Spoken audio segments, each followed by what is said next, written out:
സമരസ്മൃതികൾ ചരിത്രത്തിന്റെ നാൾവഴികളിലൂടെ. ഓഗസ്റ്റ് 1 മുതൽ 15 വരെ പടിഞ്ഞാറത്തറ AUP സ്കൂളിലെ വിദ്യാർത്ഥികൾ ഇന്ത്യയിലെ മഹത്തായ സ്വാതന്ത്ര്യസമര സ്മാരകങ്ങളെ പരിചയപ്പെടുത്തുന്നു. ഇന്നത്തെ അധ്യായത്തിൽ ലക്നൗ റെസിഡൻസി. അവതരണം തൻവി പി രാജേഷ്.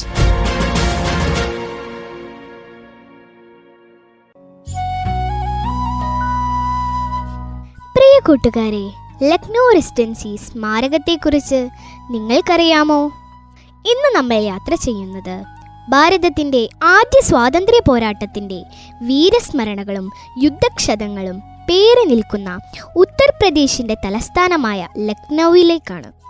1857 ഒന്നാം സ്വാതന്ത്ര്യ സമരത്തിൽ ബ്രിട്ടീഷ് അധിനിവേശ ശക്തികൾക്ക് നേരെ വിപ്ലവകാരികൾ നടത്തിയ ഏറ്റവും ധീരവും ദീർഘവുമായ പോരാട്ടങ്ങളിലൊന്നായ സീജ് ഓഫ് ലക്നൗ അഥവാ ലക്നൗ ഉപരോധം നടന്ന ചരിത്രഭൂമിയാണ് ലക്നൗ റെസിഡൻസി.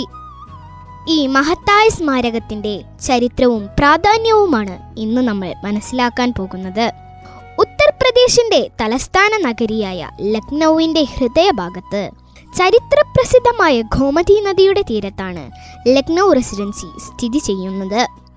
നഗരത്തിലെ പ്രധാന കേന്ദ്രങ്ങളായ ഹസ്രത് ഗഞ്ച്, ബഡ ഇമാംബറ എന്നിവയ്ക്ക് സമീപത്തായാണ് ഈ ചരിത്ര സ്മാരകം വ്യാപിച്ചു കിടക്കുന്നത്.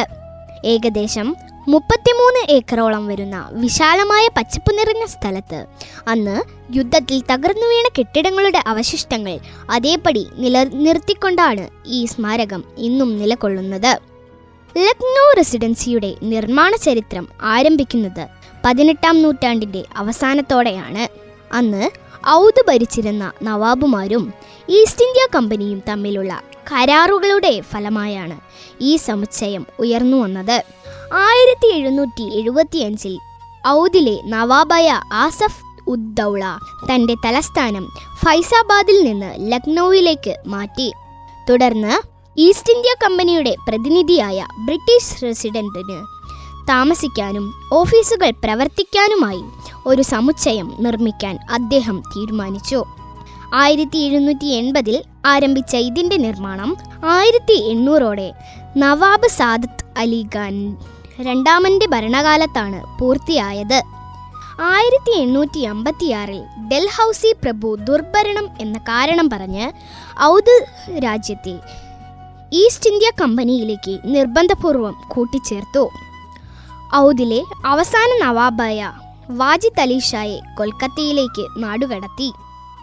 ഇത് ഔദിലെ ജനങ്ങളെയും സൈനികരെയും തെല്ലൊന്നുമല്ല അസ്വസ്ഥരാക്കിയത്.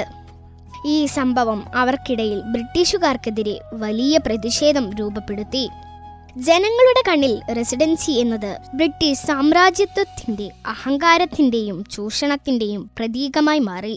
യൂറോപ്യൻ നവാബി വാസ്തുവിദ്യകളുടെ ഒരു സമ്മിശ്ര രൂപമായിരുന്നു ലക്നൗ റെസിഡൻസി.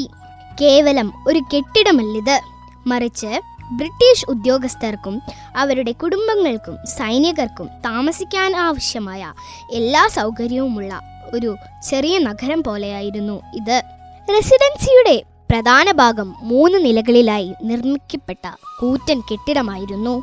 ബ്രിട്ടീഷ് ചീഫ് കമ്മീഷണറുടെ ഓഫീസും വസതിയും ഇവിടെയായിരുന്നു പ്രവർത്തിച്ചിരുന്നത്. ഇതിൻ്റെ താഴത്തെ നിലയിലുള്ള വിശാലമായ അറകൾ യുദ്ധസമയത്ത് സ്ത്രീകൾക്കും കുട്ടികൾക്കും അഭയകേന്ദ്രമായി മാറി. ഡോക്ടർ ഫെയററുടെ വീടും റെസിഡൻസിയുടെ ഭാഗമായിരുന്നു.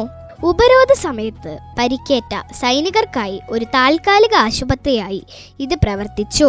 ബ്രിട്ടീഷ് ചീഫ് കമ്മീഷണറായിരുന്ന സർ ഹെൻറി ലോറൻസ് വെടിയേറ്റ് മരണമടഞ്ഞത് ഈ കെട്ടിടത്തിൽ വെച്ചാണ്.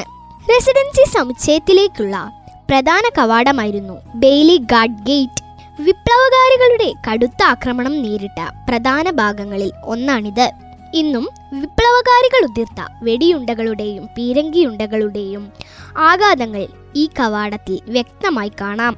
മുൻപ് ഒരു റോയൽ കൊട്ടാരമായിരുന്ന ബീഗം കോത്തിയും ഈ സമുച്ചയത്തിൻ്റെ ഭാഗമായിരുന്നു.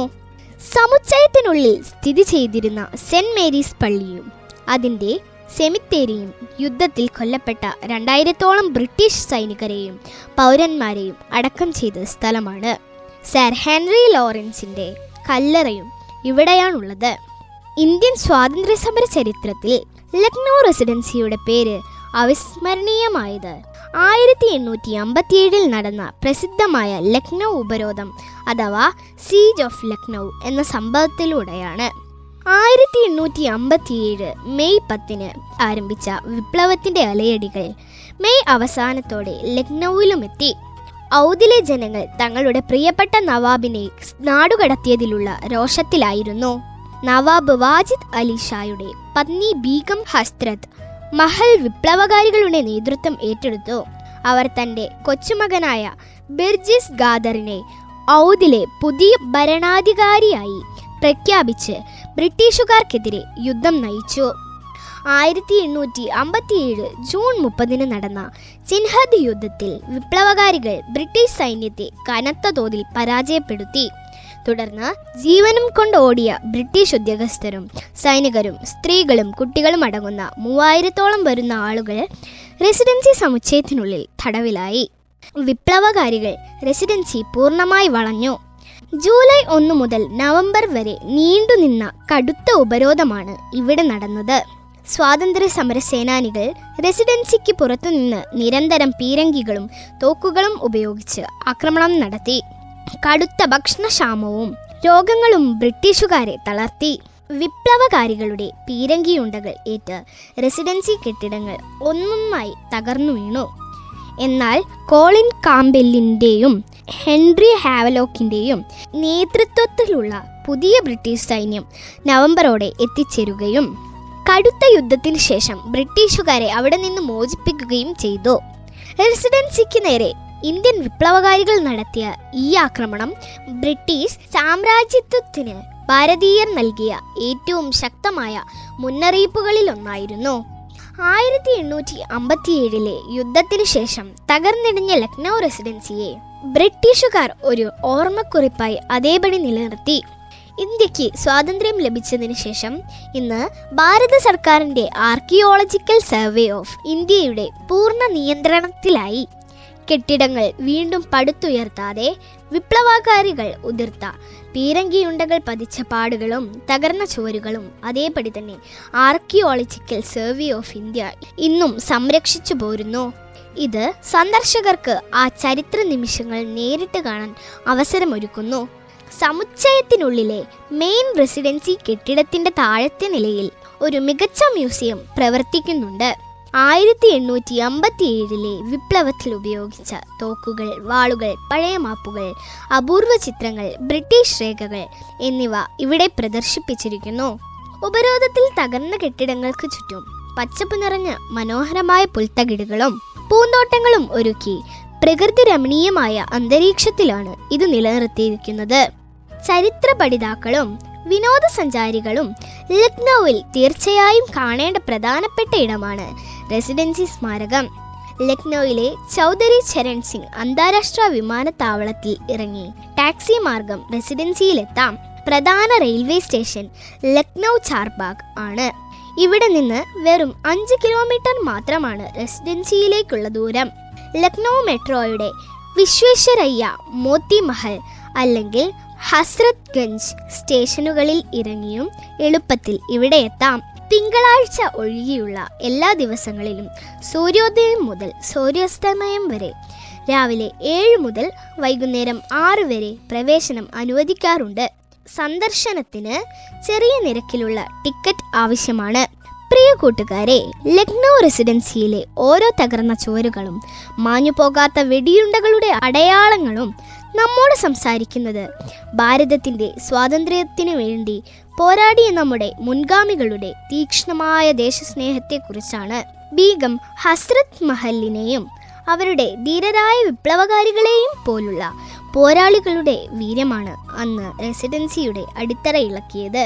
അധിനിവേശ ശക്തികൾക്കെതിരെ ജീവൻ തൃണവൽ ഗണിച്ച് പോരാടിയ എല്ലാ അമര രക്തസാക്ഷികളുടെയും ഓർമ്മകൾക്ക് മുന്നിൽ നമുക്ക് പ്രണാമമർപ്പിക്കാം.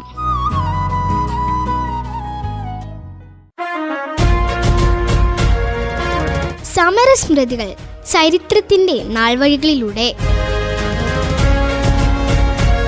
ഓഗസ്റ്റ് 1 മുതൽ 15 വരെ പടിഞ്ഞാറത്തറ AUP സ്കൂളിലെ വിദ്യാർത്ഥികൾ ഇന്ത്യയിലെ മഹത്തായ സ്വാതന്ത്ര്യസമര സ്മാരകങ്ങളെ പരിചയപ്പെടുത്തുന്നു.